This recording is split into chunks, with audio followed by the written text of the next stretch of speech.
और इस वक्त हमारी सहयोगी हर्षा कुमारी सिंह हमारे साथ जुड़ रही हैं। हर्षा, बताएं वहां से क्या अपडेट। देखिए, डॉक्टर किरोड़ीलाल मीना जो हैं वो उस रात की 3 बजे धरना स्थल पे नहीं थे जब पुलिस ने आकर वहां पर कार्रवाई करी। सुबह वो पहले तो अजमेर के रास्ते में जो पुलिस स्टेशन पड़ता है सेज, वहां पर वो पहुंचे और अपने समर्थकों से मिले। फिर वो सामोद की तरफ जा रहे थे, करीब वो जो 70-80 किलोमीटर दूर है जयपुर से।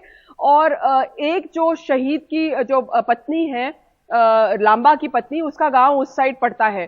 तो शायद पुलिस को अंदेशा था कि वो उनके गांव जा रहे हैं, क्योंकि जो शहीद की पत्नियां थी उनको शायद अपने गांव वापस पहुंचाया गया है। उनका स्टेटस अभी क्लियर नहीं है। तो लगता है कि डॉक्टर किरोड़ीलाल मीना उनको मिलने जा रहे थे, लेकिन उन्होंने अपने एक स्टेटमेंट में कहा है कि वो तो बालाजी के दर्शन कर रहे थे, सालासर बालाजी के दर्शन कर रहे थे, और पुलिस ने उन्हें सामोद पे रोका है।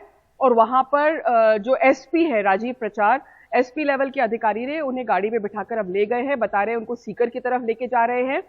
तो क्या है पूरा मसला, थोड़ा सा अगर आपको हम कॉन्टेक्स्ट दें तो मसला ये है कि पिछले 11 दिन से डॉक्टर किरोड़ीलाल मीना पुलवामा में शहीद हुए 3 जो शहीद थे उनकी पत्नियों को लेकर धरने पे बैठे थे।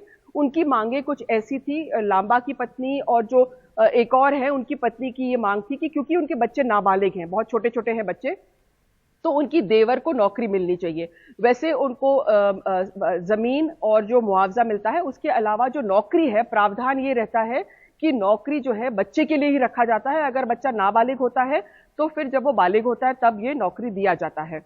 दूसरी मांग थी कि भाई एक स्टैच्यू लगाना है। छोटी मोटी अन्य मांगे थी कि सड़क बड़ी करनी है, इस तरह की मांगे थे। जो विद्यालय है उसका नाम करना है। सारे जो सैनिक कल्याण के मंत्री हैं राजेंद्र गुड़ा और जो मंत्री हैं प्रताप सिंह खाचरियावास आए, उनसे मिले। सचिन पायलट ने चिट्ठी भी लिखी और लग रहा था कि इसमें सहमति बन रही है। लेकिन बीच में फिर मुख्यमंत्री ने ट्वीट के जरिए एक बहुत अहम सवाल इस सारे मसले में किया। राजनीति को एक तरफ रखते हुए मुख्यमंत्री अशोक गहलोत ने एक सवाल जो किया था वो ये था, उन्होंने कहा कि क्या ये उचित है कि जो नौकरी हम मार्टर शहीद के फैमिली को देते हैं, क्या ये उचित है कि उनके बच्चों का हक छीन के हम वो नौकरी किसी रिश्तेदार को दे दें। उनकी इस ट्वीट के बाद में जो है डॉक्टर किरोड़ीलाल वापस वहां धरने पे बैठ गए और उन्होंने कहा कि अब हम यहां से नहीं उठेंगे। उन्होंने मुख्यमंत्री के घर की तरफ भी जाने की कोशिश की और उनको पुलिस को रोका गया। फिर रात को 3 बजे, कल देर रात 3 बजे ये धरना उठाया गया है।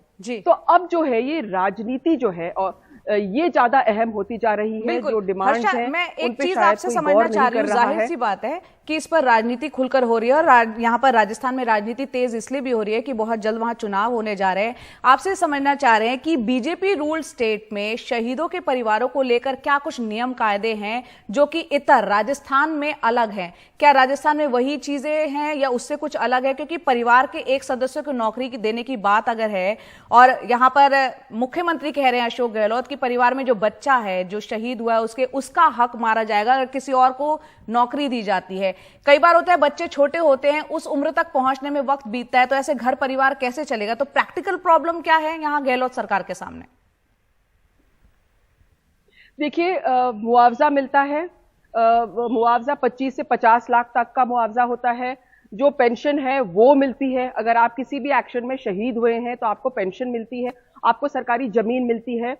अब सिर्फ मामला है नौकरी का, और नौकरी भी अशोक गहलोत ने जो ट्वीट किया है उसमें कुछ सामाजिक रीति रिवाज राजस्थान में इस तरह से होते हैं कि कई बार आप जानते हैं कि आपने एक पिक्चर देखी होगी, एक चादर मैली सी।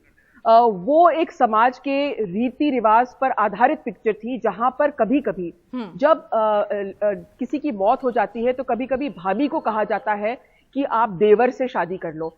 कहीं कहीं ऐसा भी होता है कि जो महिला होती है वो घर छोड़ के कहीं और जा सकती है, उसको कोई रोकता नहीं है। तो ये जो है कई कम्युनिटीज में अलग अलग रीति रिवाज होते हैं। इन सब पहले भी ये हो चुका है। तो जो मुख्यमंत्री का कहना था, ये सब नुआंसेस को समझ के अगर हम कोई रूल बनाते हैं तो इसको सबको समझ के लिया जाता है। कोई विदाउट इनकम नहीं है, क्योंकि जैसे मैंने कहा पेंशन है, 50 लाख का मुआवजा है, सरकारी जमीन या फ्लैट है। तो बच्चों के लिए उन्होंने कहा है कि हम नौकरी सुरक्षित रख रहे हैं जब तक बच्चा ऑफ एज आएगा। तो ये सवाल है शायद गौर करने के लिए। दूसरी ओर राजस्थान सरकार का ये भी दावा है कि उनका जो पैकेज है, ये बीजेपी और कांग्रेस का सवाल नहीं है। जो पैकेज है, it's not that BJP rule states are doing more for martyrs, ये सवाल हम नहीं कर सकते हैं। जो राजस्थान का पैकेज है वो as competent as any other package है। तो ये अलग बात है। जो राजनीति है इसमें अब बीजेपी कांग्रेस का एक स्टैंड ऑफ है। बीजेपी कह रही है कि आप उनकी तरफ इनसेंसिटिव है, कांग्रेस कह रही है आप राजनीतिक रोटियां सेक रहे हैं। बिल्कुल, थोड़ा वक्त की कमी है। हर्षा, माफी चाहूंगी, आपको यहाँ पर रोक रही हूँ, तो जाहिर सी बात है एक परसेप्शन की भी लड़ाई यहाँ पर चल रही है राजस्थान में, क्योंकि चुनाव है। बहुत बहुत शुक्रिया हर्षा हमसे जुड़ने के लिए। वहीं बीजेपी ने गहलोत सरकार पर निशाना साधते हुए कहा है कि उसने शहीदों के परिवारों को नौकरी देने का झूठा वादा किया था।